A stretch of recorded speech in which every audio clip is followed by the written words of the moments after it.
Hello students, welcome to Yourpedia. I am Jitendra त्यागी।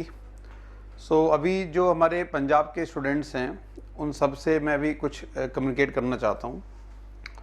आप सभी जानते हैं कि पंजाब में जो पीपीएससी के थ्रू एक लेक्चरर का रिक्रूटमेंट निकला है और उसमें एक रिटन एग्ज़ाम होगा, ठीक है। जिस रिटन एग्ज़ाम में टेक्निकल 100 क्वेश्चंस और नॉन टेक्निकल 20 क्वेश्चंस ये उसके अंदर रहेंगे। और टेक्निकल क्वेश्चन जो भी आपने जिस स्ट्रीम में भी आपने बीटेक किया होगा, मैकेनिकल वाले बच्चे जैसे, तो मैकेनिकल के उनके जो मेन सब्जेक्ट होते हैं उसके हिसाब से क्वेश्चंस आएंगे। और जो 20 क्वेश्चंस आएंगे वो आपके रहेंगे नॉन टेक्निकल सेक्शन से, ठीक है। तो मैं अभी पहले उन नॉन टेक्निकल सेक्शन के बारे में आपसे बात करूंगा कि नॉन टेक्निकल सेक्शन के 20 क्वेश्चंस कितना इंपॉर्टेंट है हमारे लिए और कौन कौन से टॉपिक्स हैं, मतलब कहाँ से वो क्वेश्चन आ सकते हैं। तो जो 20 क्वेश्चंस आएंगे नॉन टेक्निकल सेक्शन में, उसमें उन्होंने जो मेंशन किया है उसमें टॉपिक्स मेंशन किए हैं कि भाई एक तो करंट अफेयर्स भी मेंशन किया हुआ है, तो करंट इश्यूज़ के ऊपर क्वेश्चन आ सकते हैं। और एक एनालिटिकल रीजनिंग, जो रीजनिंग होती है हमारी, ठीक है, उसके ऊपर क्वेश्चन आएंगे। और एप्टीट्यूड सेक्शन भी उन्होंने मेंशन किया हुआ है, तो क्वांटिटेटिव एप्टीट्यूड सेक्शन से भी क्वेश्चन मिल सकते हैं। ये मेन हमारे टॉपिक रहेंगे कि रीजनिंग है आपका जैसे, और एक एनालिटिकल रीजनिंग, मतलब उसको ऐसे कि जिसको आप एनालाइज करके क्वेश्चन का आंसर कर सकते हो। एक तो जो कन्वेंशनल टॉपिक्स होते हैं रीजनिंग में, जैसे ब्लड रिलेशन हुआ, जैसे साइलोगिज्म हुआ, ठीक है ना, वेन डायग्राम्स हुआ, ये तो रेगुलर टॉपिक्स होते हैं, कन्वेंशनल टॉपिक्स होते हैं। एक ऐसे टॉपिक्स होते हैं कि जो क्वेश्चन को आप पढ़ोगे, समझोगे, ठीक है, और उसके बाद आप आंसर कर पाओगे। उसके लिए कोई बहुत ज़्यादा प्रायर नॉलेज की रिक्वायरमेंट नहीं होती है, तो उस तरीके के क्वेश्चन इसमें आ सकते हैं।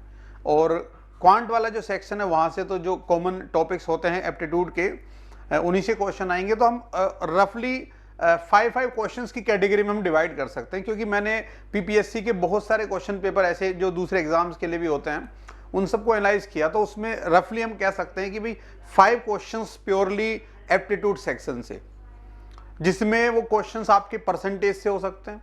एक क्वेश्चन परसेंटेज से आ सकता है, या प्रॉफिट लॉस एंड डिस्काउंट से आ सकता है, ठीक है, या फिर आपका सिंपल इंटरेस्ट, कंपाउंड इंटरेस्ट या इंस्टॉलमेंट के ऊपर क्वेश्चन हो सकता है, या टाइम एंड वर्क के ऊपर क्वेश्चन हो सकता है, वेजेस के ऊपर प्रॉब्लम हो सकता है, या फिर आपका time speed distance problems on boards trains, ठीक है, इस तरीके का कोई क्वेश्चन बन सकता है। एवरेज स्पीड के ऊपर क्वेश्चन बन सकता है। कोई क्वेश्चन ऐसा भी हो सकता है कि मिक्सचर के ऊपर, एलिगेशन के ऊपर, एलिगेशन रूल के ऊपर कोई बेसिक क्वेश्चन पूछ ले। तो 5 क्वेश्चंस वो कहीं से भी पिक किया जा सकते हैं, लेकिन उसमें जो मोस्ट इंपोर्टेंट टॉपिक्स हैं वो आपका टाइम एंड वर्क है, टाइम स्पीड डिस्टेंस है, और ये जो परसेंटेज रिलेटेड जो टॉपिक्स होते हैं हमारे, ये उसमें ज़्यादा इंपॉर्टेंट टॉपिक्स हैं। इसके अलावा जो एप्टीट्यूड के टॉपिक्स इसमें आ सकते हैं, जैसे मेंसुरेशन का कोई क्वेश्चन आपको मिल सकता है, एरिया निकालने के ऊपर, वॉल्यूम निकालने के ऊपर, ठीक है, या एचसीएफ के ऊपर, एलसीएम के ऊपर कोई कंसेप्ट बना सकते हैं नंबर सिस्टम से। तो 5 क्वेश्चन वो किन्हीं भी टॉपिक से उठाए जा सकते हैं, वो तो एग्जामिनर जो क्वेश्चन पेपर मेकर होगा वो डिसाइड करेगा। उसके अलावा जो रीजनिंग है, रीजनिंग के conventional topic plus analytical reasoning और जीएस, ठीक है, तो ये सारा हमारा मेनली रहेगा। और टेक्निकल सभी बच्चे पढ़ेंगे, 100 क्वेश्चन वो तो प्रिपेयर करने हैं, लेकिन नॉन टेक्निकल को भी लाइटली नहीं लेना। कई बच्चे ऐसे होते हैं कि जो टेक्निकल पे ही पूरा एनर्जी लगा देते हैं और नॉन टेक्निकल को बिल्कुल साइड कर देते हैं, उसकी प्रिपरेशन नहीं करते। तो ऐसा नहीं करना, आपको बैलेंस अप्रोच लेना है कि ये 20 के 20 भी आप स्कोर कर पाओ, सारे क्वेश्चन यहाँ के सोल्व कर पाओ, और टेक्निकल में भी आपका मैक्सिमम स्कोर हो जाए, ताकि आपको फाइनली एक जॉब मिल जाए, ठीक है ना। क्योंकि रिटन के एग्जाम और प्लस इंटरव्यू के जो मार्क्स होते हैं वो मिलके फाइनल मेरिट लिस्ट बनती है, उसके बेसिस पे सिलेक्शन होता है जनरली। तो रिटन एग्जाम आपका काफ़ी इंपॉर्टेंट रोल प्ले करेगा। अब योरपीडिया एजुकेशन आपको अगर आप इस एग्जाम के लिए प्रिपेयर करना चाहते हैं तो योरपीडिया एजुकेशन कैसे यूजफुल हो सकता है, मैं आपको बताना चाहता हूं कि योरपीडिया एजुकेशन का एक ऑफलाइन सेंटर जो इंजीनियर्स कैरियर पॉइंट के नाम से, चंडीगढ़ रीजन जो है आपका, ये नॉर्थ का जितना भी रीजन है, हिमाचल प्रदेश, पंजाब, हरियाणा, इस एरिया के जितने भी बच्चे हैं, तो ये काफ़ी पॉपुलर एक सेंटर है यहाँ पे, ईसीपी चंडीगढ़ के नाम से, इंजीनियर कैरियर पॉइंट चंडीगढ़, ठीक है। यहाँ पे इस मॉड्यूल के लिए जो भी पंजाब के स्टूडेंट्स हैं, क्योंकि इसमें पंजाबी लैंग्वेज भी कंपलसरी है, शायद आपने मैट्रिक्स में पढ़ी होना चाहिए, तो मोस्ट ऑफ द स्टूडेंट्स तो एलिजिबल जो होंगे वो पंजाब रीजन से ही होंगे, और पंजाब के सारे बच्चे ऑलरेडी जानते हैं ईसीपी चंडीगढ़ के बारे में।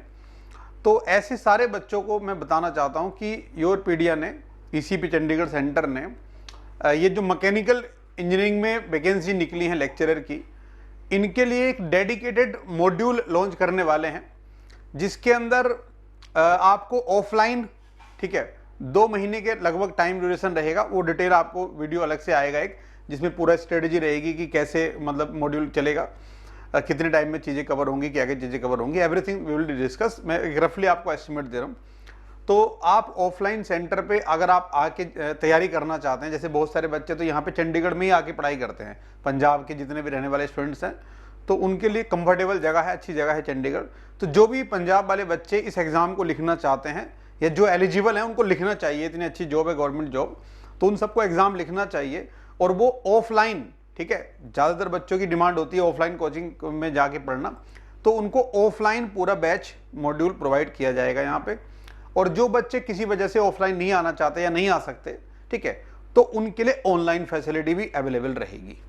ठीक, तो ऐसे सारे हमारे स्टूडेंट्स जो हमें जानते हैं और जो इस एग्ज़ाम में अपेयर होना चाहते हैं, ठीक है, उन सबको एक बार जो आपको नंबर दिया रहता है यूरोपीडिया की वेबसाइट पे, उस नंबर पे कॉल करके आप कंफर्म कर सकते हैं। और जल्दी ही बैच आपका स्टार्ट हो जाएगा। एक अच्छा एग्ज़ाम है, बहुत अच्छी मतलब फैसिलिटीज़ के अंदर है, सैलरी बहुत अच्छी है और बढ़िया जॉब होती है, कंफर्टेबल रेस्पेक्टेड जॉब है। तो उसके लिए प्रिपेयर करना चाहिए सभी स्टूडेंट्स को, ठीक है।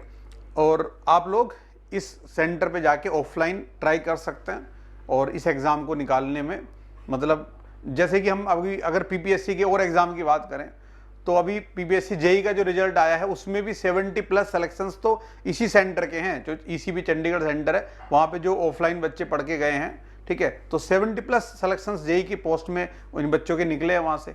हमेशा जितने भी पीपीएससी के एग्ज़ाम होते हैं, जेई के एग्ज़ाम होते हैं पिछले कई सालों से, तो बहुत सारे बच्चों का सिलेक्शन जो यहाँ पे ऑफलाइन क्लास करके जाते हैं उनका होता है, और ऑनलाइन जो क्लास करते हैं, क्योंकि पिछले जब से ये 2-3 साल से ऑनलाइन मॉड्यूल्स ज़्यादा चल रहे हैं, तो काफ़ी बच्चे ऑनलाइन करते हैं और ऑनलाइन वाले बच्चों का भी सिलेक्शन काफ़ी का हुआ है, ठीक है। तो आप सब ये एक बार एग्जीक्यूटिव से बात कर सकते हैं और डिटेल्स इसके बारे में, बैच के बारे में कि बैच कब स्टार्ट होगा, क्या उसके अंदर फैसिलिटीज़ रहेंगी, ठीक है, वो एक वीडियो में भी डिस्कस किया जाएगा। बट आप खुद भी ट्राई कर सकते हैं और जितना जल्दी ये सारी चीज़ें, क्योंकि हमारे पास टाइम कम है और पढ़ने के लिए काफ़ी चीज़ें हैं, तो हमें लिमिटेड टाइम के अंदर सारा चीज़ें कवर करनी है। तो हम भी अपनी तरफ से रहेंगे कि ये सारी चीज़ें जल्दी स्टार्ट हो जाएं और बैच प्रॉपर स्टार्ट हो जाए जल्दी, और आप लोग भी जल्दी से प्रिपरेशन कर लीजिए, 2 महीने का टाइम निकालिए और, ठीक है ना, और अपना इस एग्ज़ाम को क्लियर कीजिए। Okay, all the best.